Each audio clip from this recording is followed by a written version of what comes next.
안녕하세요. 오늘도 사연 살롱을 찾아주셔서 감사합니다. 서른을 앞두고 아홉수를 제대로 겪은 29살 여자예요. 저희 친정 부모님은 사이가 안 좋으세요. 그래서 전 어려서부터 부모님이 다투는 모습만 보고 자랐죠. 가족 간에 대화도 거의 없었어요. 딱 필요한 말만 하거나 쪽지로 남기는 정도였어요. 그래서였던 것 같아요. 하루빨리 이 집에서 나가고 싶다는 생각을 했던 건. 그래서 앞뒤 안 재고 남친과의 결혼을 서둘렀는지도 몰라요. 남친과 저는 예비 시어머니를 통해 만났어요. 인생의 유일한 낙이 여행이라는 어머님은 세계 여러 도시를 돌며 한 달 살기 중이셨어요. 본격적인 블로거까진 아니지만 각 도시에서 찍은 사진과 간단한 날짜기 정도를 개인 블로그에 올리기도 하시고요. 50 넘은 나이에도 젊은 사람들 못지않게 영어도 잘하시고 체력도 상당히 좋으세요. 장기 여행에도 끄덕 없을 정도로요. 남친은 자기 어머니 블로그에 종종 댓글을 남기곤 했어요. 말투가 어찌나 상냥하고 다정하던지 이런 남자랑 결혼하면 화목한 가정을 꾸릴 수 있겠다는 생각이 절로 들 정도였죠. 게다가 프로필 사진은 연예인 뺨칠 정도였어요. 한눈에 반할 정도로요. 작년부터 계획했던 다낭 여행을 친구들과 휴가 날짜가 갈리는 바람에 깨지면서 저 혼자 떠나게 됐어요. 호텔에서 나와 블로그에서 본 맛집을 찾아다니던 중이었죠. 허름한 로컬 쌀국수집 앞을 지나려는데 마치 연예인처럼 세련된 중년 여성이 혼자 앉아서 쌀국수를 먹고 있더라고요. 어찌나 쌀국수를 맛있게 드시던지 전 맛집은 포기하고 옆 테이블에 자리를 잡고 앉았죠. 한국분이세요? 어머님이 먼저 말을 걸어주셨어요. 그렇다고 했더니 여기 양지머리가 들어간 쌀국수가 특히 맛있다며 그걸 먹어보라더군요. 제가 어떻게 주문해야 할지 몰라서 우물쭈물하니 능숙하게 주문도 대신 해주셨죠. 그게 계기가 돼서 한 테이블에 앉아 쌀국수를 먹으며 이런저런 얘기를 했어요. 알고 보니 여행을 참 많이 다니셨더라고요. 내일은 어디 갈 거냐고 물으시길래 바나일에 가보고 싶은데 혼자 가기 좀 그래서 갈등 중이라고 했어요. 어머님은 무척 반가워하면서 괜찮으면 내일 바나일에 같이 가자고 했어요. 전 당연히 좋다고 했죠. 다낭 시내에서 바나일까지 갔다 오려면 왕복 택시비만 해도 꽤 나오거든요. 택시비도 아낄 수 있고 무엇보다 영어도 잘하시고 베트남 사정에 훤하셔서 고생 안 하고 다닐 수 있으니 일거양득이었죠. 다음날 바나일 투어를 시작으로 다낭에서 지내는 기간 내내 전 어머님과 함께 다녔어요. 헤어질 때 서로 전화번호를 주고받긴 했는데 사실 다시 보게 될 거란 생각은 안 했죠. 여행지에서 만남은 되게 거기서 끝나잖아요. 근데 한국에 돌아와 보름 정도 지났을까? 어머님한테 전화가 왔더라고요. 그게 인연이 돼서 서울에 와서도 어머님과 자주 만나서 쇼핑도 하고 브런치도 즐겼죠. 그러다 어머님 주선으로 자연스럽게 남친과도 만나게 됐고요. 예비 시어머니는 동년배분들과는 다르게 젊고 세련된 사고방식을 가진 분이셨어요. 여행을 많이 다니셔서 그런지 사고가 깨어있는 분이셨죠. 이런 분을 예비 시어머니로 만난다면 고부간의 갈등은 없을 것 같았어요. 지영씨, 만나는 사람 있어? 없으면 우리 아들이랑 정식으로 만나볼래? 꽤 나이스한 친구야. 봐서 알겠지만 핸섬하고. 어때? 어머님은 제가 마음에 드셨는지 그이와 만나보라고 중간에서 다리를 놔주셨어요. 나중에 알고 보니 남친한테도 저한테 했던 것처럼 절 만나보라고 권했다더군요. 이때부터 어머님은 계획이 있었던 거예요. 그렇게 어머님 소개로 소개팅을 하게 된 남친과 전 얼마 뒤 본격적으로 교제를 시작했어요. 당시 남친은 대기업에 다니고 있었는데 저희 부모님은 그 얘기를 듣고 무척 좋아하셨죠. 인물도 좋고 사람도 진중하고 직장까지 번 듯하니 사윗감으로 더 바랄 게 없다고요. 남친은 누가 봐도 탐나는 사람이었으니까요. 그렇게 1년쯤 연애를 하고 저희 집 쪽에선 슬슬 결혼 얘기가 나오기 시작했어요. 그런데 웬일인지 남친은 자꾸 결혼 얘기를 피하더라고요. 전 솔직히 걱정이 됐어요. 나이는 30을 향해 가지 주위 친구들은 하나 둘 결혼을 하지. 이러다 나만 나이 먹도록 혼자 남는 게 아닐까 걱정이 됐죠. 그래서 남친한테 먼저 결혼 얘기를 꺼냈어요. 나 내년이면 30이야. 언제까지고 기다릴 순 없어. 결정해. 나랑 결혼할 생각이 있으면 계속 만나고 없으면 여기서 끝내자. 그러자 남친은 당황하며 왜 마음이 없겠어. 다만 아직은 준비가 안 됐어. 준비 없이 결혼했다가 고생하는 것보단 좀 천천히 하더라도 여유 자금 만들어서 하는 게 낫지 않을까? 자기 나이가 몇인데 아직도 준비야. 그 좋은 회사에서 10년 가까이 벌었는데 아직도 더 벌어야 돼? 얼마나 완벽하게 준비해서 시작하게. 주변을 봐봐. 부모 도움 안 받고 자기 힘만으로 완벽하게 준비해서 결혼하는 사람이 어딨어? 좀 부족하면 어때? 상황에 맞춰가며 하는 거지. 그러니까 너무 무리할 필요 없어. 간소하게 하자. 응? 제가 이렇게 얘기를 하자 남친은 더 이상은 안 되겠다고 생각했는지 솔직히 얘기하더군요. 나 얼마 전에 이직했어. 진작 말하려고 했는데 기회를 놓쳐서 말을 못했어. 이어진 남친의 얘기는 충격적이었어요. 잘 나가는 대기업을 때려치우고 선배가 하는 스타트업 회사에 들어갔다는 거예요. 얘기를 들어보니 규모도 작은 신생회사 같더라고요. 자기야, 도대체 왜? 아니, 그것보다 어머님도 아셔? 응. 뭐? 아신다고? 근데 왜 나한텐 아무 말씀 없으셨지? 어제까지도 만나서 브런치 먹었는데? 솔직히 조금 서운했어요. 자다가 목에 몇 방 물렸는지, 어제 뭘 먹었는지, 사소한 일까지 다 저한테 얘기하시는 분이 정작 중요한 아들 일만 얘기 안 하셨다는 게 왠지 좀 그랬어요. 전 남친의 새 직장이 궁금하기도 하고 회사 규모가 어느 정도인지 알아보기 위해 야식을 준비했다는 핑계로 회사 근처에 가서 남친을 불렀어요. 직원이 얼마나 되는지 몰라 샌드위치와 음료는 10개씩 준비했죠. 그랬더니 이걸 누가 다 먹어? 이러더라고요. 그래서 어떻게 자기 먹을 것만 사오냐? 다들 같이 먹으라고 산 거야. 남친은 당황한 기색이 역력했어요. 다 퇴근했지. 선배랑 나 둘뿐이야. 그리곤 제가 사무실 구경 좀 하겠다는 걸 극구 말리며 기어코 돌려보냈어요. 이렇게 나오니까 점점 더 의심스러웠어요. 하는 수 없이 집에 돌아와 어머님께 전화를 했어요. 그리곤 남친 이직에 대해 물었어요. 너 걱정할까봐 상준이가 말하지 말라 그랬어. 걔가 원래 독립심도 강하고 책임감도 강한 애잖니. 너 걱정할까봐 그런 거지. 말 안 해서 속상했니?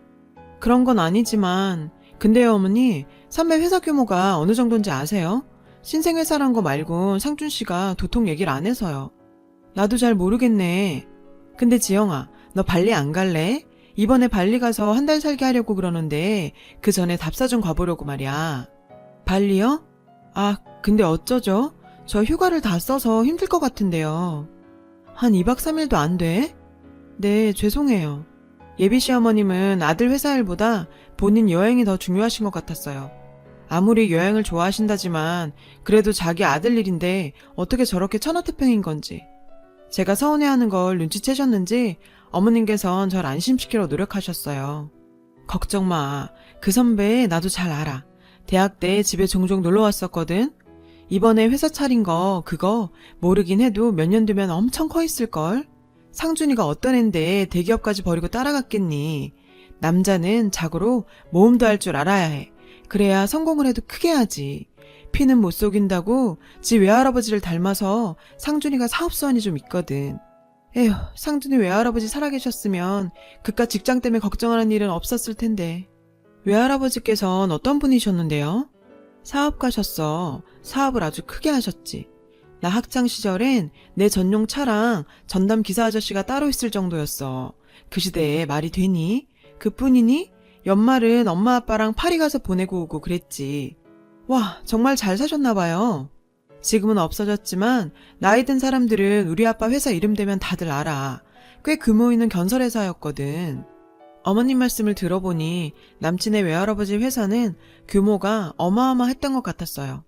하지만 어머님이 미국에서 고등학교를 다니고 있을 때 부모님 두 분이 함께 교통사고로 세상을 떠나셨고 그때부터 이모 집에서 함께 살게 됐지만 도박에 빠져있던 이모부가 어머님 몫의 유산까지 건드리는 바람에 하루아침에 갈 곳 없는 신세가 되셨다고 하더라고요. 그때 아는 사람이라곤 당시 어머님의 가해 선생이었던 상준 씨 아버님 뿐이었대요. 염치불구하고 가해 선생님 자취방에 들어가 지내다가 상준 씨를 갖게 됐고 혼인신고를 하고 살았다고요. 하지만 상준 씨가 초등학교에 들어가던 해에 두 분을 이혼을 하셨고 그때부터 어머님 혼자 아들을 키우면서 사셨대요. 아버님은 연락 안 되세요? 죽었는지 살았는지 알고 싶지도 않아. 어머님께 들은 아버님 얘기는 그게 다였어요. 얼마 뒤 늦은 밤 남친한테서 전화가 왔어요. 혹시 현금 좀 가진 거 있냐고 묻더라고요. 찾아놓은 돈은 없고 캐시카드에 들어있다고 했죠. 그랬더니 그럼 지금 갈 테니 카드 들고 나오라는 거예요. 그럴 거 뭐 있어. 계좌번호 불러. 이체해줄게. 순간 남친이 그러는 거예요. 아직 안전한 통장을 못 만들었어. 그냥 내가 지금 그리로 갈게. 당시 전 안전한 통장이 뭔지 몰랐어요. 나중에 알았지만 그때 이미 남친은 신용불량자가 된 상태였던 거예요. 그리고 며칠 뒤 퇴근 후 집으로 돌아오는데 자꾸 누가 쫓아오는 기분이 들더라고요. 그 후로도 며칠 내내 그랬어요. 그러던 어느 날이었죠. 회사 로비로 처음 보는 여자가 절 찾아왔더라고요. 저한테 확인할 게 있다고 했어요. 이상준 씨 아시죠? 둘이 어떤 사이예요? 그건 왜 묻죠? 그보다 누구세요? 자신은 상준 씨 전 여자친구라고 했어요. 얼마 전 연락 없이 상준 씨 사무실에 갔다가 저랑 둘이 만나는 걸 봤다는 거예요. 그래서 절 미행했대요. 미행하면서 보니까 제가 당했던 것과 비슷한 일을 겪고 있는 것 같아서요. 그쪽도 저처럼 사기당하고 있는 것 같아요. 그 모자한테. 믿을 수가 없었죠. 사기라뇨? 그게 무슨 소리예요? 사기를 당했다면 제가 상대한테 돈이든 물품이든 손해를 입었어야 하는데 전 그런 게 없어요. 아니, 내가 이런 얘기를 왜 듣고 있어야 해? 그쪽이랑 더 얘기하고 싶지 않으니까 가세요. 또 찾아오면 경찰 부르겠어요. 전 자리를 박차고 나왔어요. 그리고 남친한테 전화를 걸었죠. 걔가 자기 회사까지 찾아갔어? 아, 미쳐. 걔 스토커야. 완전 또라이라고. 전에도 내가 사귀는 여자들 찾아다니면서 그런 식으로 내 여친들 떼어냈다고. 아, 접근 금지 명령 나와서 안심하고 있었는데 걔가 널 괴롭힐 줄 몰랐다. 다음에 걔 또 거기 가면 절대 만나주지 마. 알았지? 뭔가 심상치 않은 일이 일어나고 있다는 걸 눈치챈 건 얼마 뒤였어요. 예비 시어머님이 좋아하시는 치즈케이크를 사들고 집으로 향했어요. 현관을 막 들어서는데 안방에서 어머님과 남친 싸우는 소리가 들리더라고요. 도대체 이 돈 다 어디다 썼어요? 설마 그놈이 한 달 살게 하는데 쓴 건 아니죠? 말해봐요. 그럼 어떡해. 한국에 있으면 답답해 죽을 것 같은데. 역마살이 돌아 그런가 안 나가고 있으면 온몸이 다 아프단 말이야. 엄마, 지금 내 상황이 어떤지 몰라요? 내가 왜 잘 다니던 회사 때려치고 그지 같은 데 가서 있는지 몰라 그래요? 엄마 사채 빚 갚느라 퇴직금 뺏쓰고 이젠 신용불량자까지 됐다고요. 온전한 직장엔 들어가지도 못한다고요. 지영이는 결혼하자고 난리지. 난 당장 먹고 죽을 돈도 없는데 엄만 여행 가는 돈 달라지. 도대체 나보고 어쩌라는 건데요. 나보고 어쩌라고. 맙소사. 그제야 모든 게 이해가 됐어요. 퇴사를 당했던 이유도 안전한 통장이 없다는 말의 의미도 당장 결혼을 할 수 없다는 이유도 말이죠. 전 그 길로 돌아서 나왔어요. 충격을 받은 탓도 있지만 그보다 제가 이 사실을 다 안다는 걸 상준 씨가 몰랐으면 해서요. 알면 분명히 상처받을 테니까요. 며칠 뒤 어머님께서 저에게 전화를 하셨어요. 근처 카페인데 잠깐 얼굴 좀 보자셨죠. 예, 지영아, 여기야. 어머님은 절 보자마자 대뜸 여행 얘기를 꺼내셨어요. 지영아, 너 나랑 조지아 안 갈래? 조지아요? 응, 이번에 거기서 한 달 살게 할 건데 너도 같이 가자. 응? 어머님, 제가 어떻게 거길 가요? 회사는 어쩌고요? 안 되니? 그럼 지영아, 너 혹시 돈 좀 있니? 내가 통장에 돈을 이체해두긴 했는데 수표라 바로 못 빼네. 한 500, 아니 300 없니? 불과 며칠 전에 상준 씨와 돈 때문에 싸우는 모습을 본 터라 어머니 말씀에 믿음이 안 갔죠. 그래서 상준 씨랑 통화할 생각으로 휴대폰을 손에 쥔 채 화장실에 다녀오겠다고 자리를 떴어요. 절대 빌려주지 마. 절대로 우리 엄마한테 돈 주면 안 돼. 알았지? 내가 바로 갈 테니까 엄마 좀 잡아놓고 있어. 응, 알았어. 아니나 다를까 제 예상이 맞았어요. 어머님은 조지아로 한 달 살게 하러 가기 위해 돈 꾸러 다니는 중이라고 하더라고요. 지금 빌려주면 받을 길이 없으니 절대로 빌려주지 말라고요. 전 화장실에서 나와 자리로 돌아갔어요. 그런데 어머님이 안 계시더라고요. 혹시 내 지갑을 가져간 건 아닌가 싶어 가방을 열어봤더니 다행히 지갑은 그대로 있더군요. 잠시 뒤 상준 씨가 헐레벌떡 달려들어왔어요. 별일 없었다고 말했어요. 다만 화장실에서 나와보니 어머님은 가버리시고 안 계셨다고. 상준 씨는 그제야 모든 상황을 털어놨어요. 어머님은 하나에 꽂히면 앞뒤 가리지 않는 성격이신데 문제는 돈에 대한 관념이 없어서 손에 쥐고 있는 족족 다 쓰신다는 거예요. 남친이 그동안 대기업을 다니면서 받았던 월급도 늘 어머님 낭비벽 때문에 탕진이 됐고 결국 사채 빚까지 손을 대서 회사를 그만둘 수밖에 없었다더군요. 퇴직금은 고스란히 사채 빚을 갚는 데 썼다고요. 그런데도 아직 정신을 못 차리고 요즘엔 집착에 가까울 정도로 해외 한 달 살기에 빠져서 툭 하면 해외로 나가려 든다고 말이죠. 이젠 자신으로선 도저히 어머님의 낭비벽을 막아드릴 여력이 없고 솔직히 매달 생활도 간당간당하다고요. 이런 상태에서 결혼은 언감생심. 저까지 이런 상황에 끌어들이기 싫다고 기회 줄 때 떠나라고요. 전 그럴 수 없다고 했죠. 그런데 그때 휴대폰으로 카드 문자가 왔어요. 제 신용카드로 땡땡항공 92만 원이 결제됐다는 거예요. 전 지갑을 열어 카드가 있는지 찾아봤어요. 없었어요.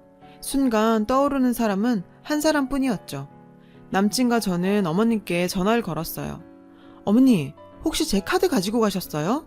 응, 안 그래도 말하려고 그랬는데 내가 좀 빌려 썼어. 빌렸어요? 아니 그게 어떻게 빌린 거예요? 훔치신 거죠? 어머 얘, 너 무슨 말을 그렇게 하니? 내가 그깟 돈 몇 푼 때문에 네 카드를 훔쳤단 얘기야? 기가 막혀. 갚아줄게. 갚아주면 되잖아. 별것도 아닌 것 가지고 사람 우습게 만들지 마 얘. 어머님은 자신이 할 말만 하고는 전화를 끊어버리셨어요. 처음부터 절 만나자고 한 이유는 제 카드였던 거예요. 남친은 대신 사과한다며 항공권 요금은 자신이 벌어서 갚겠다고 했죠. 이젠 정말 자기도 어떻게 해야 할지 모르겠다며 울먹이며 계속 미안하다는 말만 했어요. 전 카드값은 내가 알아서 할 테니 헤어지자는 말만 하지 말라고 했어요. 일단 전 카드를 정지시키고 집으로 돌아왔어요. 근데 집 앞에 전에 그 여자가 와 있는 거예요. 그녀는 몇 장의 사진과 녹취 파일을 들려줬어요. 그 내용은 충격적이었죠. 그동안 이 모자한테 소송을 하려고 알아보고 있었어요. 저도 다른 분도 당신처럼 상준 씨를 믿었어요. 그 불쌍한 남자가 엄마 때문에 고통받는데 나까지 그 사람을 괴롭힐 순 없다고요. 당신도 지금 그런 생각일 거예요. 저는 정말 인정하는데 오래 걸렸지만 당신 앞엔 이렇게 증거가 있잖아요. 어떻게 하실래요? 저랑 같이 소송하실래요? 저 역시 인정하고 싶지 않았고 불편한 진실 앞에 눈을 감고 싶었어요. 그래도 정신을 차려보려고 노력했어요. 일단 경찰에 신고를 했죠. 그리고 며칠 후 경찰서에서 전화가 왔어요. 경찰에 들어서니 한껏 차려입은 어머님과 상준 씨가 보였어요. 어머님은 절 보자 다짜고짜 소리를 쳤죠. 야, 네가 나 절도로 신고했다며. 너 이러고도 내 아들이랑 결혼할 수 있을 것 같아? 그깟 항공권이 얼마나 한다고 이딴 걸로 사람을 우습게 만들어. 그래 자기야, 절도죄는 좀 심하다. 내가 갚아준다고 했잖아. 그니까 그건 좀 풀어주라, 응? 아, 이 모자가 끝까지 쌍으로 절 희롱하네요. 전 아까 여자한테 받았던 녹취 파일을 틀어줬어요. 그 안에는 두 사람이 공모하는 대화가 담겨 있었죠. 엄마는 카드를 빼서 항공권을 사고 아들은 눈물에 호소를 해서 제가 신고를 못하게 막고, 게다가 엄마, 얜 생각보다 돈이 안 되겠어. 갈아타야겠는데? 그리고 소송한다고 난리치는 그 미친 애가 벌써 얘한테 떠벌렸나 봐. 며칠 내로 손절해야겠어. 잘 들었지?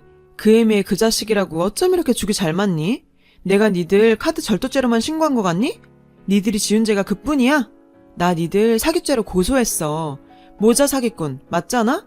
아씨 이게 어디서. 아 그래 뭐 다 아는 거 같으니까 인정은 해줄게. 근데 솔직히 너도 즐겼잖아. 놀이동산에 들어갈 때도 최소한 입장료는 내는데 나 같은 훈남이 공주 떠받들듯 해줬으면 너도 뭔가 해야 되는 거 아니야? 입장료 냈다고 생각해. 그걸로 퉁치자. 누구 맘대로? 어따 대고 퉁을 치지? 네가 나한테 돈만 가져갔니? 어떻게 사람 마음을 그렇게 농락해? 너한테 사기당한 여자들 네가 사기꾼인 거 몰라서 소송 안 했던 거 아니야. 네가 네 인생이 그게 불쌍해서 그런 거지.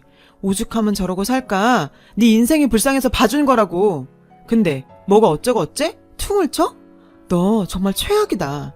야, 돈 떼먹었으면 돈만 찾아가. 네가 뭔데 내 아들한테 훈계질이야? 건방지게. 그러게 아들은 멀쩡히 살게 두지 그랬어요. 어떻게 엄마가 돼선 자식까지 저렇게 만들어요? 창피한 줄 아세요. 구질구질하게 살 거면 당신이나 그렇게 살 일이지. 앵벌이 시키는 것도 아니고 아들 몸뚱아리 팔아서 구질구질하게 남의 돈으로 여행 가면 좋아요? 그러고도 당신이 엄마야? 돈 없으면 없는 대로 살지. 그렇게까지 하면서 살고 싶냐고. 해외 한 달 살기? 놀고 있네. 남의 피 같은 돈으로 해외여행 갈 생각 말고 일해서 먹고 살 걱정이나 하세요. 블로거 거지가 아니라 아줌만 여행거지야. 집이 좀 사셨다고요? 남편이 과외 선생이었다고요? 그런 창작 실력으로 시나리오나 쓰지 그랬어요. 그랬으면 아들이랑 쌍으로 쇠고랑 차는 일은 없었을 텐데. 당신 아버지 전과 12모이잖아. 그것도 사기로. 남편도 같은 종목으로 현재 복역 중이고. 어쩜 이렇게 찰떡으로 끼리끼리 잘 만났나 몰라. 이왕 이렇게 된 거 빵에서 가족 상봉이나 하세요. 이 모자한테 당한 저 정도의 피해는 약과였어요. 사기를 당했던 다른 여성 두 분은 금전적 피해가 꽤 됐죠. 저도 힘이 되어주고자 같이 소송을 진행했어요. 아직 판결은 나지 않았습니다. 증거가 있으니 적어도 무죄 판결은 안 나겠죠. 근데 이번 일을 겪으면서 깨달은 게 있어요. 내가 내 가족을 사랑하지 않으면 나 역시 그 어디에서도 사랑하는 가족을 만들 수 없다는 걸요. 가족을 버리고 새 가족을 만들려 했던 제 어리석은 마음이 지금에 와서야 후회가 되네요. 오늘부터는 부모님과 대화를 시도해 봐야겠어요. 시간이 걸리겠지만 그래도 가족이니까 언젠가는 서로 마음의 문을 열 수 있겠죠? 지금까지 제 사연을 들어주셔서 감사합니다. 여러분, 사연 댓글에 응원과 현명한 조언 부탁드려요. 좋아요와 구독은 저에게 큰 힘이 됩니다. 오늘도 좋은 일 가득하세요.